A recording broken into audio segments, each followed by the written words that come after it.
अब की बार किसका उत्तर प्रदेश। नमस्कार, आप देख रहे हैं न्यूज 24। मैं हूं आप सभी के साथ विपनेश माथुर और ब्रेकिंग विद एजेंडा में आज बात होगी 2022 में किसका अभिषेक होगा। लगातार हमारी नजर है चुनावों की आहट से पहले यूपी में सियासी घमासान काफी तेज हो गया है। यूपी की जंग में आज फिर प्रधानमंत्री नरेंद्र मोदी की एंट्री हो गई है। दिसंबर में प्रधानमंत्री नरेंद्र मोदी का आज 5वीं बार यूपी का दौरा होने जा रहा है।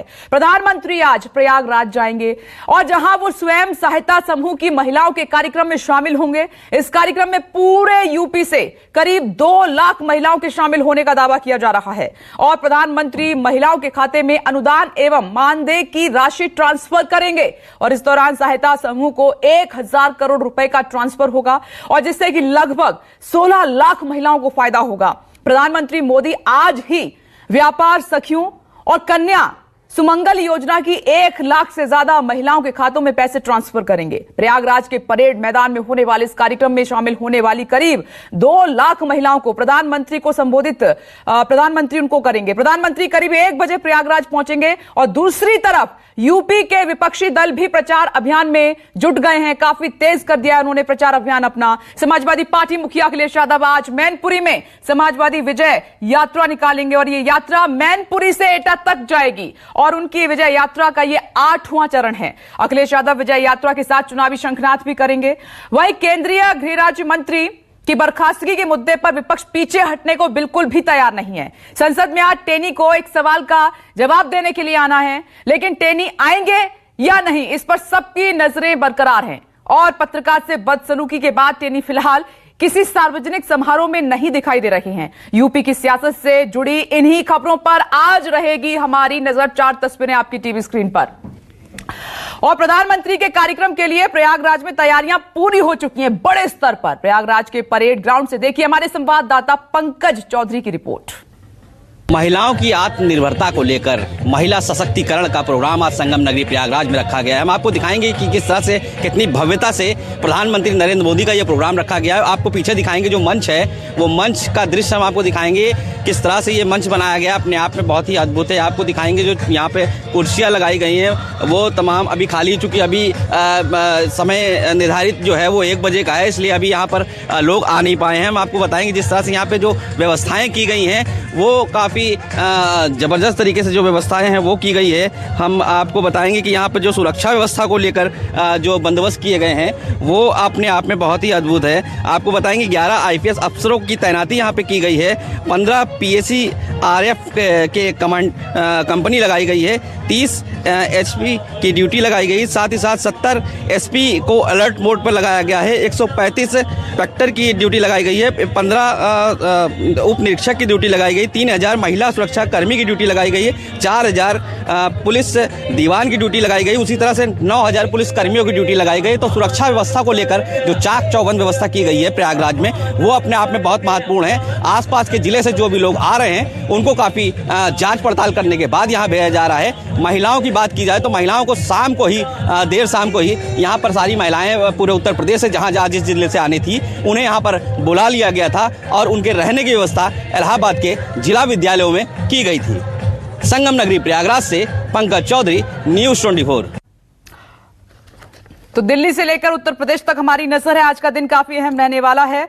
तमाम खास मेहमान इस वक्त हमारे साथ मौजूद हैं। BJP spokesperson Anila Singh ji हमारे साथ जुड़ गई हैं। कांग्रेस स्पोक्स पर्सन साधना भारती जी हमारे साथ मौजूद हैं चर्चा में शामिल होने के लिए। समाजवादी पार्टी स्पोक्स पर्सन अमीक जमाई जी हमारे साथ जुड़ गए हैं, अपनी पार्टी का पक्ष रखेंगे आज इस चर्चा में। और साथ ही मेरे सहयोगी राजीव रंजन प्रयागराज से मौजूद हैं। प्रधानमंत्री नरेंद्र मोदी पहुंच रहे हैं आज वहां पर। ऋषिकेश कुमार मैनपुरी से मौजूद हैं। अखिलेश यादव वहां पहुंच रहे हैं और दिव्या अग्रवाल मेरे साथ दिल्ली से इस वक्त मौजूद हैं। अजय मिश्रा टेनी के घर के बाहर वहां पर हो रहा है प्रदर्शन। आज कांग्रेस मुश्किल खड़ी करेगी। एक एक करके सभी के पास आपको लिए चलेंगे, लेकिन सबसे पहले राजीव आपसे शुरुआत कर रही हूं। आज राज्य की आधी आबादी को साधने की कोशिश करेंगे प्रधानमंत्री नरेंद्र मोदी और एक बड़ा कार्यक्रम रखा गया है। कहा जा रहा है 2.5 से 3 लाख महिलाएं आज प्रधानमंत्री नरेंद्र मोदी को सुनेंगी। दूसरी तरफ प्रियंका गांधी भी लगातार आधी आबादी को साधने में लगी हुई हैं। राजीव,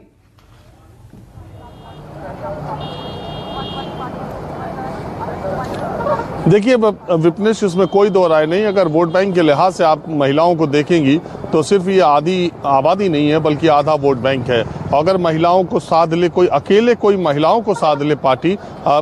हाल के विधानसभा चुनाव को मैं अगर ध्यान में रख के कहूँ तो पश्चिम बंगाल में महिलाओं ने जिस तरह से ममता बनर्जी को वोट दिया था, ये सबसे बड़ा कारण था। और नीतीश कुमार जो 2 बार बिहार के मुख्यमंत्री बने थे, तब महिलाओं का जो वोट उनको मिला था। और इस बार भी जितनी भी सीटें मिली हैं, जेडीयू को सीट दिलाने में महिलाओं का अहम योगदान है। जहाँ तक उत्तर प्रदेश की बात है, पूरे देश में ही आधी आबादी, आधे वोटर महिलाएं हैं। जहाँ तक आज के कार्यक्रम का सवाल है विपनेश, तो मैं ये कहूँगा कि उत्तर प्रदेश की सियासत में आज तक महिलाओं का इतना बड़ा संगम समागम किसी भी राजनीतिक दल द्वारा कभी नहीं हुआ है। जितने बड़े पैमाने पर पंकज अभी बता रहे थे, उससे कहीं ज्यादा बड़े पैमाने पर इसकी तैयारी की गई है।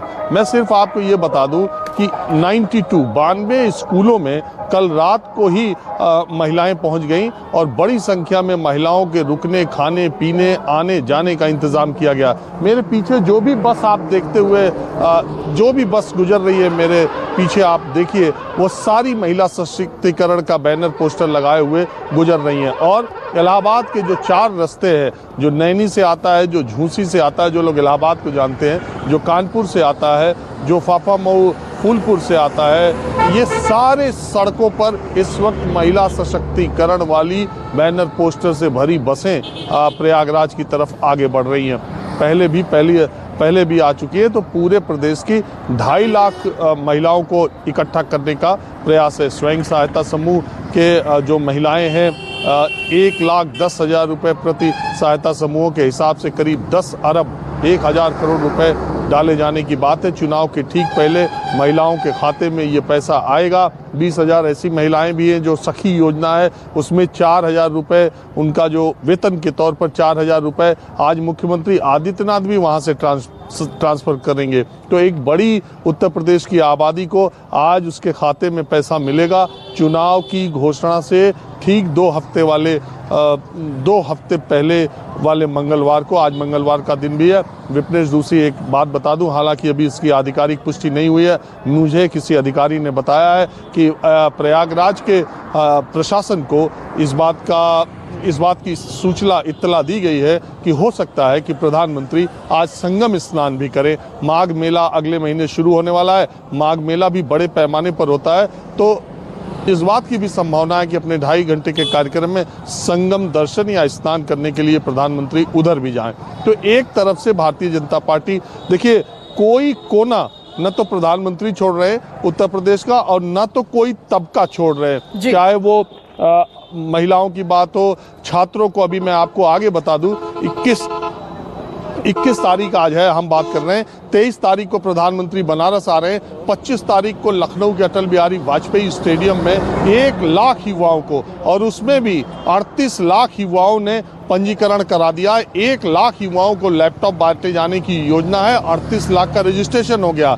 उसमें मुझे जो जानकारी मिल रही है, उसमें वो लोग हैं जो ग्रेजुएशन लास्ट ईयर में है, उनको शॉर्टलिस्ट किया जा रहा है। यानी कि 21-22 साल की उम्र के जो मतदाता है, उनको टारगेट किया जा रहा है। तो समाज का कोई तबका सरकारी फायदा लेने से चूक न जाए, और उसको ये पूरा एहसास किया जाए कि ये योगी मोदी की डबल इंजन की सरकार है जिसने ये आप सबको दिया। इसका पूरा प्रयास किया जा रहा है, और इसकी तोड़ के लिए एटा मैनपुरी, जो कि समाजवादी पार्टी का गढ़ है, गढ़ कहा जाता था, हालांकि वो गढ़ तो ध्वस्त कर दिया बीजेपी ने पिछले 3 चुनाव में। आज अखिलेश यादव अपनी, ये कहा जाए कि पुरानी खोई हुई जमीन को पाने की दिशा में प्रयास करेंगे तो ज्यादा गलत नहीं होगा। और आज की इंटरेस्टिंग बात जो एटा मैनपुरी से आ रही है, वो ये है कि आज जिन रस्तों से अखिलेश यादव गुजरेंगे, उन रस्तों पर उनके साथ शिवपाल यादव के कटआउट बैनर पोस्टर भी लगाए गए हैं। मतलब चाचा भतीजा साथ आ गए। उस इलाके में शिवपाल यादव का भी जोर बहुत है, उनके भी समर्थक बहुत हैं। दोनों अब एक मंच पर आ गए, दोनों के बीच गठबंधन होगा। तो उस इलाके में देखने वाली बात है कि शिवपाल यादव आज की विजय रथ यात्रा में अखिलेश यादव के साथ रथ पर भी आते हैं कि नहीं, क्योंकि गठबंधन का तो ऐलान हो गया। लेकिन उस इलाके में मुझे जो बताया गया कि शिवपाल यादव के भी कटआउट पोस्टर पहली बार अखिलेश यादव के साथ लगे हैं। ठीक है राजीव, आपने काफी डिटेल में समझाया है और दोनों इलाके समाजवादी पार्टी के घर थे और घर से 2017 में बीजेपी ने बाहर कर दिया। मैं आती हूं ऋषिकेश। समाजवादी पार्टी की 8वीं चरण की विजय रथ यात्रा आज से मैनपुरी में शुरू होगी। मैनपुरी में सुबह 11 बजे के करीब अखिलेश यादव यात्रा का आगाज करेंगे, जिसकी तस्वीरें आप इस वक्त देख भी पा रहे हैं कि पूरा रास्ता और जो कार्यक्रम जहां पर होना है वो पूरा बैनर पोस्टर से पटा पड़ा है। जनसभा को भी संबोधित करेंगे। रैली को संबोधित करने के बाद अखिलेश यादव विजय रथ पर सवार होकर एटा के लिए रवाना हो जाएंगे। एटा में भी अखिलेश आज ही रैली करेंगे। दोनों जगह पर हमारी नजर है, तैयारियां भव्य हैं। और ऋषिकेश का मैं रुख कर लेती हूं। ऋषिकेश, आप कार्यकर्ताओं के साथ भी खड़े हैं। 2017 में भी कोशिश हुई और 2021 में आज एक बार फिर से अपने गढ़ को बचाने की कोशिश में होंगे अखिलेश यादव।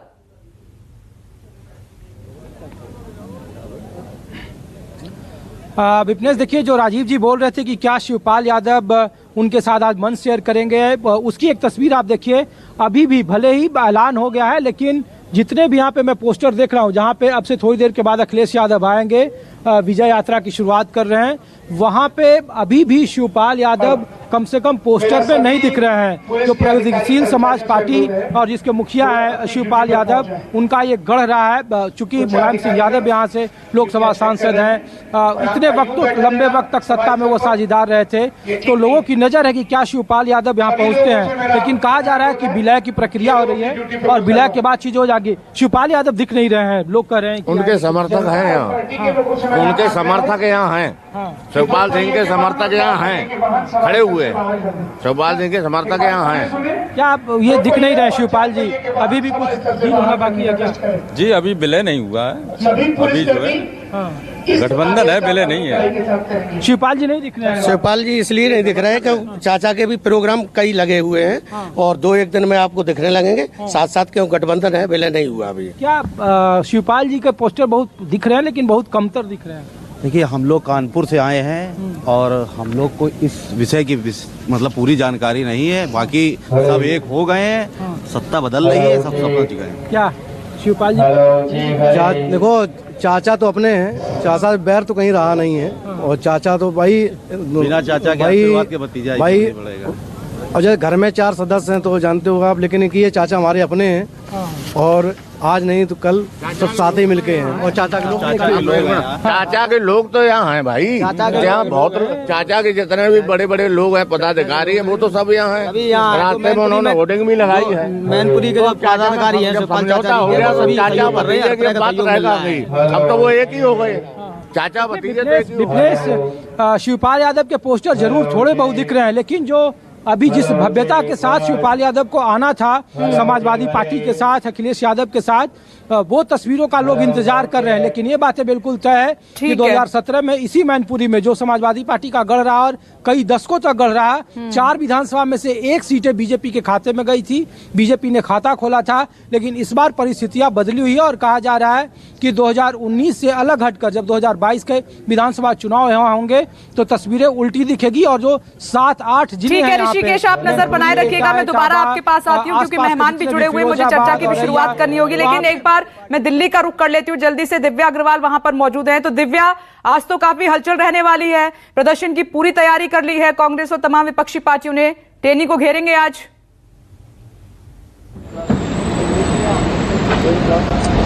बिल्कुल, घेरने की पूरी तैयारी है विपनेश। संसद से लेकर सड़क तक संग्राम जारी है। हमने दोनों सदनों में देखा, लगातार संग्राम जारी है। और सड़क पर देखिए, ये एनएसयूआई के छात्र लगभग 11 बजे जो है वो प्रोटेस्ट है। कल इंडियन यूथ कांग्रेस का प्रोटेस्ट था और आप देख सकते हैं इनके हाथों में पैम्फलेट, लगातार अजय मिश्रा टेनी को बर्खास्त करो। और इस वक्त मेरे साथ कुणाल मौजूद हैं, दिल्ली एनएसयूआई अध्यक्ष। छात्र जो हैं वो संग्राम की तैयारी कर रहे हैं, लेकिन पुलिस आपको रोक रही है। यहाँ पे हम देख रहे हैं बैरिकेड्स लगा दिए गए हैं। आप अजय मिश्रा टेनी के घर तक जाने वाले थे, लेकिन ऐसा लग नहीं रहा है कि जा पाएंगे। देखो जी, हमारी एक परमिशन मैं आपको दिखाना चाहूंगा। ये बेसिकली हमने मांग की थी और हमने प्रशासन को चिट्ठी भी लिखी थी कल कि हम एनएसयूआई छात्र अजय मिश्रा के घर जाना चाहते हैं, क्योंकि ये गूंगी बहरी सरकार उनसे इस्तीफा नहीं ले पा रही है। पर सुबह हमारे पास फोन आता है और हमें बोल दिया जाता है कि आपको वहां जाने से रोका जाएगा। और आप देख सकते हो जिस तरीके से बैरिकेडिंग और पूरी फोर्स यहाँ पे इकट्ठी की गई है। और जहां तक हमें सुनने में आया है, हमें यहीं पर ही रोक देंगे, हमें यहाँ से बाहर भी नहीं जाने देंगे। पर बड़ी शर्म की बात है कि जिस मिश्रा को इस एसआईटी उसके बेटे को खुद एसआईटी की रिपोर्ट में ये डिक्लेयर हो चुका है कि उन किसानों पे गाड़ी चढ़ाने वाला उसका बेटा है।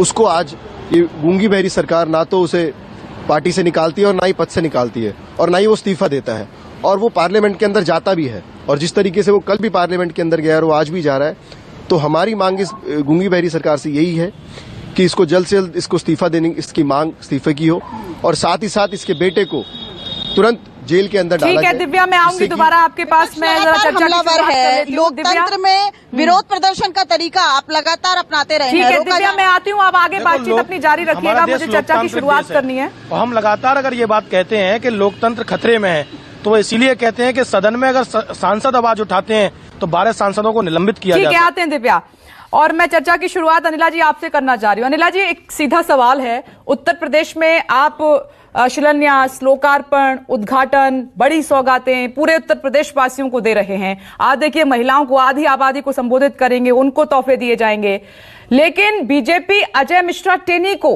लेकर कोई फैसला नहीं ले पा रही। एक तरफ इतने बड़े काम कर रहे हैं, इतने बड़े फैसले, लेकिन टेनी पर कोई फैसला नहीं। लगातार आपकी मुश्किलें बढ़ा रहा है विपक्ष। मेरी राम राम सबको।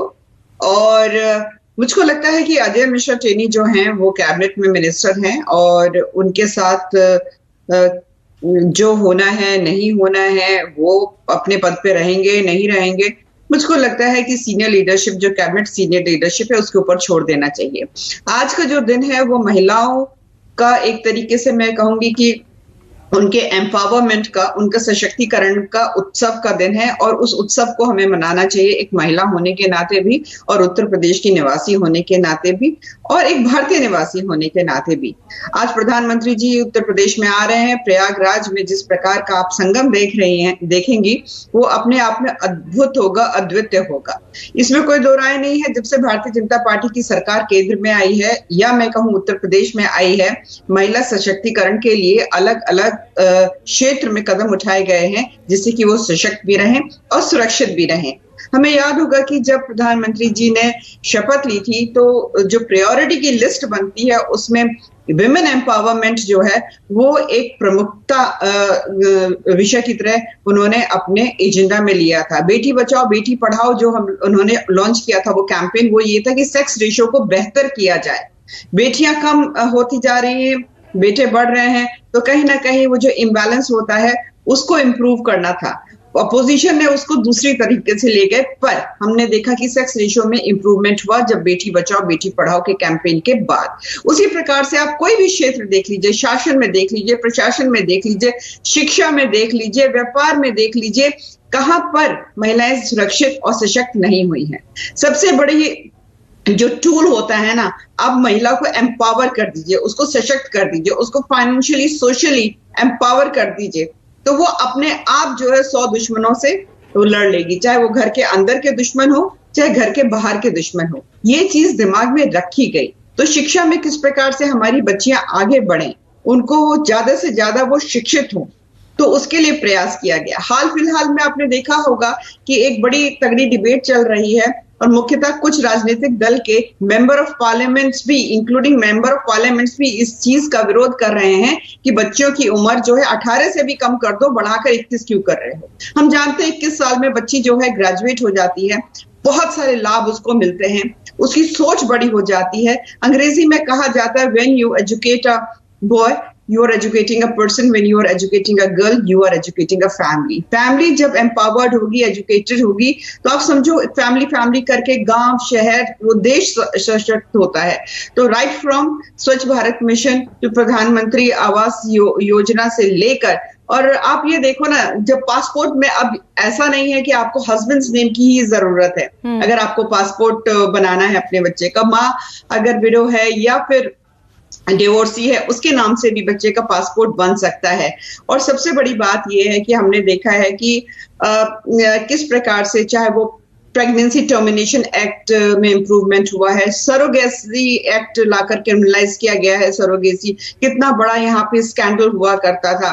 नाइट शिफ्ट में महिलाओं को पार्टिसिपेशन होना चाहिए। स्कूलों में देखिए आप, जो सैनिक स्कूल है वहां पे बच्चियां अपना एडमिशन ले सकती हैं। आर्मी में कमीशन को आप देख लीजिए। पुलिस विभाग में किस प्रकार से ज्यादा से ज्यादा महिला हो उनको आरक्षित किया गया। और सबसे बड़ी बात मैं अगर कहूँ उत्तर प्रदेश की यहाँ पर बात करती हूँ तो 2017 में सबसे ज्यादा जो विधायक महिलाएं जो है मेरे प्रदेश से आई थी 41। तो महिलाएं जो थी विधायक बनी थी, सबसे ज्यादा बीजेपी की 35 बनी थी। 2019 में भी यूपी में से सबसे ज्यादा महिला सांसद चुनकर गई थी, जिसमें कि 11 थी और 8 जो है भारतीय जनता पार्टी की। ठीक है अनिला जी, कोशिशें तमाम बहुत अच्छी हैं और इस पर कुछ ऐसे भी स्टेटमेंट आए थे वो ठीक नहीं थे, मैं भी उनसे सहमत नहीं हूं। मुझे चर्चा में एक छोटा सा ब्रेक लेना पड़ रहा है, लेकिन नमस्कार, मैं हूं मानक गुप्ता। अगर आपको हमारा ये वीडियो पसंद आया हो तो इसे लाइक और शेयर जरूर करें और हाँ, हमें सब्सक्राइब और फॉलो करना ना भूलें ताकि आप देश और दुनिया की कोई खबर मिस ना करें। तो जुड़े रहिए हमारे साथ और देखते रहिए न्यूज़ 24।